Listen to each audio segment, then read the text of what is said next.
always been interested in psychology, but I wasn't really sure what I wanted to do with it until I came to the U of A and I started to take psychology classes. I took a sociology class. I really, really enjoyed it, but I didn't know how do I combine those two things. And so it wasn't until I found out about the Dream Lab on campus. This is a lab that combines psychology with things about culture, race, ethnicity, discrimination. And then that's how I really fell in love with psychology and research as a whole. Yeah, so before the PATH program, I was actually in a program called Upward Bound. It's a Trio Works program for first generation low income students, and I loved it. It was super great to have that community, to have that support. And so when I heard about the PATH program and heard that that was kind of very similar for college students, I was very interested in joining to be able to kind of reach towards the honors college. When I first came to the U of A, I did not meet the criteria to join the honors college, but the PATH program kind of helps you to get there by providing you support, resources, things like that. And it was through their help that I was able to, I think in my sophomore year, join the honors college. And that was really awesome to have the support of PATH and meet all the amazing people that PATH has. For me, the main reason why I wanted to join the honors college was the research component. You can complete a honors thesis through the honors college, and there's also the benefit of there's grants money towards research, travel, towards a study abroad travel, all those different things that I was able to take advantage of once I joined the honors college. I was able to travel to Chicago to present my research at a conference. I also was able to take advantage of a study abroad program in Belize for 2 weeks. So that was really great opportunities that I don't think I would have had without the Honors College. So I first heard about the Dream Lab through my statistics course, actually. It was like one of the first days of class, and the professor asked everybody what they wanted to do with psychology. And I said, I like psychology, I like sociology, I want to do something with race, I want to do something with ethnicity, discrimination, but I don't know what. And he said, we have a lab on campus that does exactly all of that. You should really look into it. It's called the Dream Lab. And it was through that I was able to kind of look it up online, see that that's the research they do, and from there volunteer as a research assistant.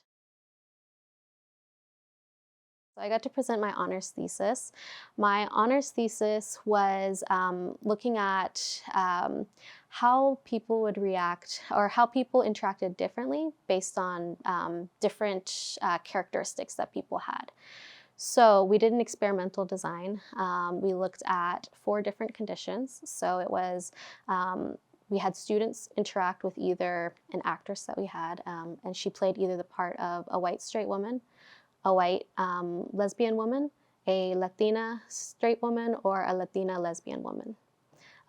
Randomly, we chose which part she would play, and students would interact with her in a scenario that we told them, you're going to practice therapy skills and interact with this other student. They didn't know that she was an actress. And we just wanted to see how warm they were in their interactions. Was there eye contact there? Were they awkward about any topics? Things like that.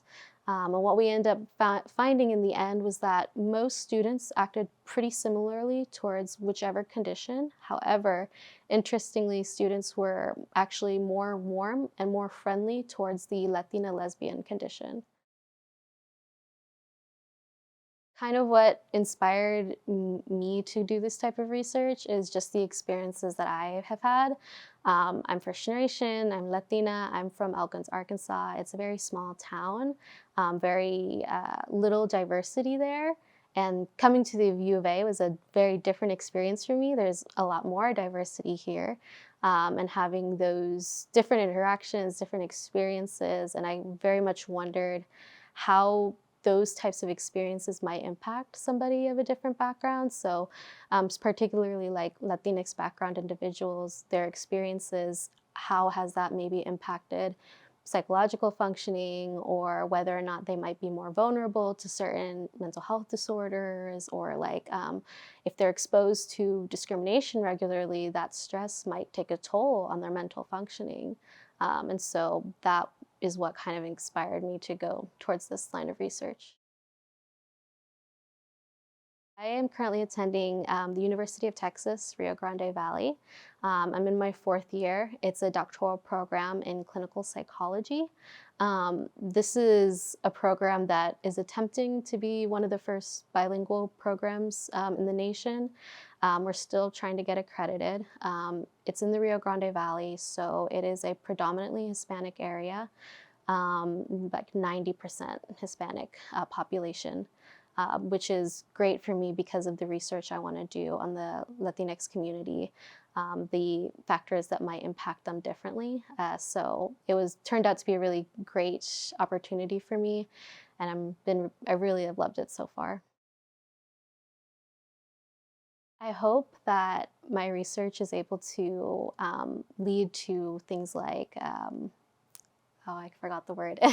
I hope that my research is able to like lead to things like policy changes, maybe laws, things that help fund like mental health like projects, mental health services, mental health resources, particularly for Latinx communities, communities of color. I think that mental health, we tend to sometimes think of it as more of like not a problem that impacts communities of color, when in reality we see that they have disproportionate rates of higher mental health issues, not having access to mental health care. And so I'm hoping that some of my research can shed light on some of those disparities, so that maybe change can happen on a larger level. I think the PATH program has had a very big impact on where I'm at today, because I think that without the PATH program, I wouldn't have been aware of all the resources that the U of A has. I wouldn't have been aware of all the different connections that are here. Even now that I'm a 4th-year student at the University of Texas, Rio Grande Valley, I know I can still rely on the people that run the PATH program. I actually just asked them like 2 weeks ago if they could help me with recruitment for a study that I'm currently doing. And they were able to send me a few organizations that I could link up with. So that's very cool, is to have that support and that community, and they are able to point you in the right direction to help you reach whatever goals that you have.